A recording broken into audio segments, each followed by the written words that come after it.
Halo, assalamualaikum warahmatullahi wabarakatuh. Berjumpa lagi dengan Porang Riau Rokan Hulu. Kali ini saya akan mengupdate perkembangan porang di bawah naungan paranet yang kami tanam secara rapat ya. Jaraknya hanya sekitar 10 cm, 10 kali 15 ini sekitaran. Memang sengaja kami buat rapat, tapi perkembangannya bagus kok kawan. Maksudnya dia itu tidak berebut, stabil perkembangannya, rata semua kawan. Kami kira dulu waktu perkembangannya gimana nanti kalau kami tanam rapat, hasil umbinya gimana gitu kan. Semua kami sudah perhitungkan kawan. Kami tanam di jarak 10 cm ini karena umbi 3 on atau 2,5 on itu diameternya itu hanya sekedar 5 cm, 5 cm keliling. Nah, jadi target kami untuk menghasilkan umbi berat 3 on dari jumlah bibit 300.000 butir sampai tembus sana kawan. Itu ke sana.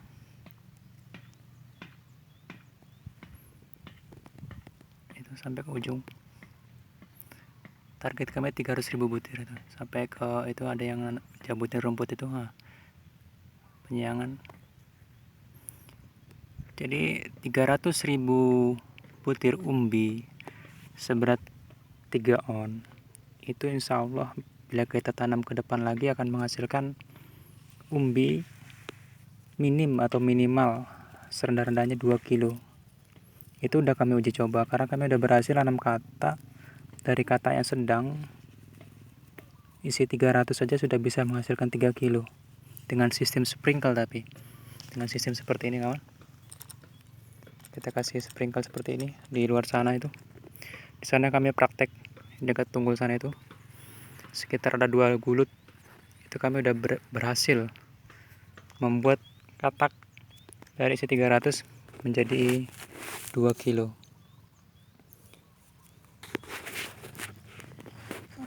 Tapi kami buat seperti ini supaya mempersingkat lebih mudah kerjanya. Karena kalau kami tanam katak langsung di lahan terbuka seperti ini kawan, ini beresiko dia tumbuh dari awal itu, dia tumbuh dari awal tanah seperti ini. Kalau katak nanti dia warnanya kuning, sangat kuning, bahkan bisa jadi warna putih, dan itu perkembangannya kurang bagus. Maka kami buat katak nanam di bawah paranet seperti ini supaya menghasilkan umbi 3 on. Baru umbi 3 on kami lempar ke arah kemari, ke depan. Ke depannya kami tanam ke arah kemari.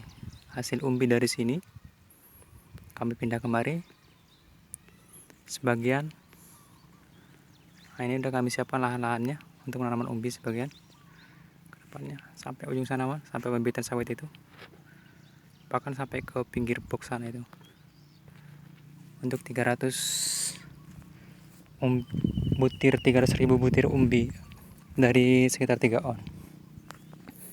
Target kami 3 on, tapi kalau melebihi dari hasilnya 3 on, bang ada 1 kilo atau 7 onan, maka otomatis lahan yang segini kurang. Karena jarak tanam otomatis akan lebih meluas lagi jaraknya. Seharusnya jarak 30 kali 30 bisa ditanam umbi 3 on. Karena umbi menjadi 1 kilo atau 7 on, maka jaraknya harus 30-40. Sedangkan rencana kami, kalau umbi ini 3 on, hanya kami buat jarak 30-25. Lebih efisien. Karena apa? Kita ketika sudah tumbuh, porang itu sudah tumbuh, gulma di bawah itu kalah. Kita coba ke sana dulu ya, kita cek. Ini kan masih kecil-kecil ya kawan ya. Masih kecil, ini kebanjiran semalam ini. Ada uji coba kami kemarin. Diuji sama air kebanjiran. 3 hari ini kami kebanjiran. Tapi alhamdulillah gak mati tanamannya. 3 hari tenggelam di air. Ini tanahnya lembut sekali kawan. Susah ini lewatnya. Allah. Nah ini, kalau dilihat mungkin tanamannya rapat sekali ya. Gimana cara manennya besok nih? Sedangkan satu gulut ini kawan, mungkin kalau saya jelaskan tidak akan percaya. Berapa sih isi satu bulut ini ke sana? Kita pandang. Dari sini sampai ke sana itu isinya 1.500 butir. Jalurannya ini ada yang 6, ada yang 7. Misalnya seperti ini kawan ya. 1 pinggirnya kan. 2, 3, 4, 5, 6. Tapi kalau yang ini 7. Tuh, 2, 3, 4, 5, 6, 7. Jadi satu bedengan ini 7 kali, kalau kesana yang belum dihitung, tapi 1.500. Kalau nggak salah kemarin 210 ini panjang pinggirnya ini, 220 atau 210 dihitung. Maksudnya panjang pinggirnya kawan ya, pinggir ini, pinggiran terus dihitung sampai tembus itu. Nah itu sampai ujung sana pinggirnya 220. Jadi 7 di sini kali 220 ke sana itu.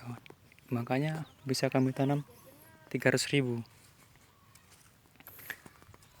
Inilah contoh dari yang saya jelaskan tadi.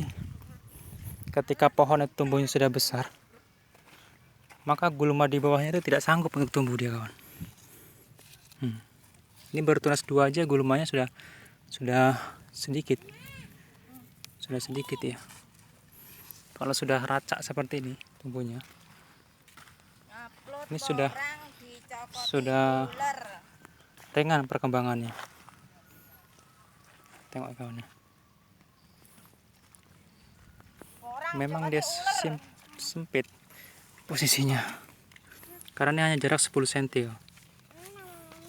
Ini kan jarak antara tanaman ini sama sini 10 cm.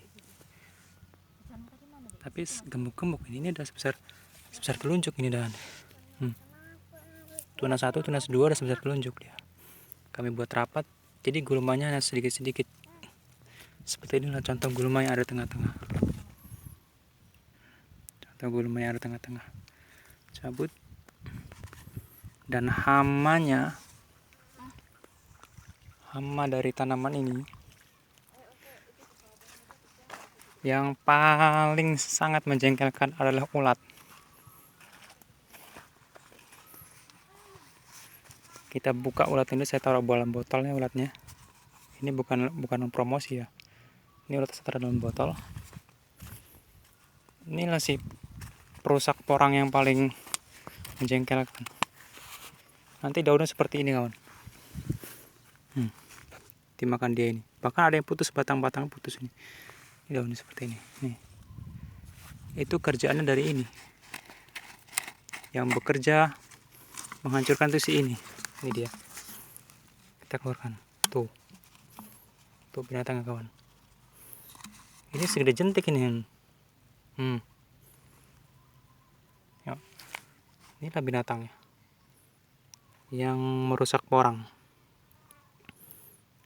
Kalau dia udah datang ke porang ini, dia berebut makan porang itu, waduh, nggak ketulungan kawan. Ini kalau udah sampai ke kebun porang ini, dia berebut makan, seperti anggota DPR yang berebut kursi di Senayan. Begitulah ulat-ulat ini. Kalau udah sampai ke kebun ini, udahlah, sifatnya sama kayak anggota-anggota dewan yang rakus akan jabatan dan kursi empuk di Senayan.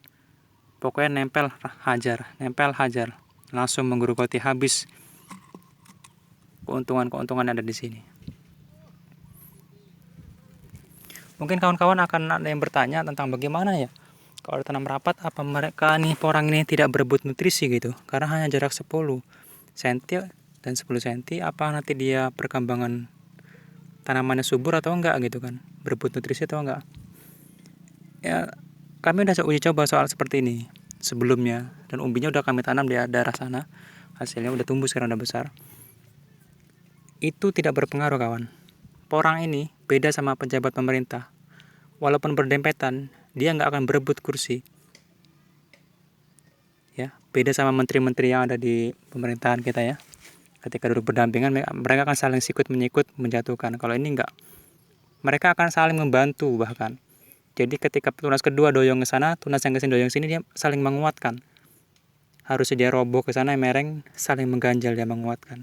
Jadi keuntungan dari nanam rapat ini, tanaman porang itu tidak mudah roboh dia, karena saling mengunci, saling menguatkan. Itu dia. Beda dengan pemerintahan kita ya. Yang justru lagi-lagi dari pemerintah ini. Ya, gara-gara melihat pemerintah yang kaya mendadak di musim pandemi, sedang ngerasa rakyatnya pontang-panting nyari rezeki, ya hati jadi menggebu-gebu. Ingin memprotes lah. Kritik ya, bukan berarti menjelek-menjelekkan kritik. Masa rakyat kritik aja nanti ditangkap, kan nggak mungkin lah. Ini kawan, ini hasil dari si ulat tadi nih. Gundul semua. Ini kawan, gundul. Kalau ini mungkin ketimpah pupuk nih kawan. Oh, ini putusnya iya ketimpah pupuk ini paling kawan. Ini kan pupuk abu, itu abunya di bawah pohon sawit ya kawan. Tuh. Yang pupuk paling sembrono kemarin asal lempar-lempar aja. Tuh. Jadi ketibanan dia patah. Jadi demikian kawan, perkembangan porang Riau Rokan Hulu yang tanam di bawah pohon paranet. Untuk saat ini porangnya udah tumbuh ya, tunas pertama rata tumbuh. Dan kita akan update lagi perkembangannya sebulan ke depan atau mungkin beberapa minggu ke depan untuk melihat perkembangannya sana, tanaman belakangan tuh. Itu udah tumbuh cuma masih tunas-tunas kecil ya, belum mekar daunnya. Begitu juga dengan yang di sini. Oke. Kalau ini bibit dari Sumatera, maksudnya bibit lokal. Kalau ini bibit dari Jawa. Perkembangannya lebih cepat bibit Sumatera karena dia udah beradaptasi ya sama lingkungan panas suhu Sumatera. Sedangkan yang dari Jawa ini agak lambat perkembangannya karena dia masih biasa hidup di tempat dingin. Jadi kena panas dia stres, kurang mampu beradaptasi di lingkungan Sumatera. Demikian perkembangannya. Semangat terus tanam porangnya, nggak usah takut akan penjualan karena kami juga menerima dan rencana akan membuat pabrik.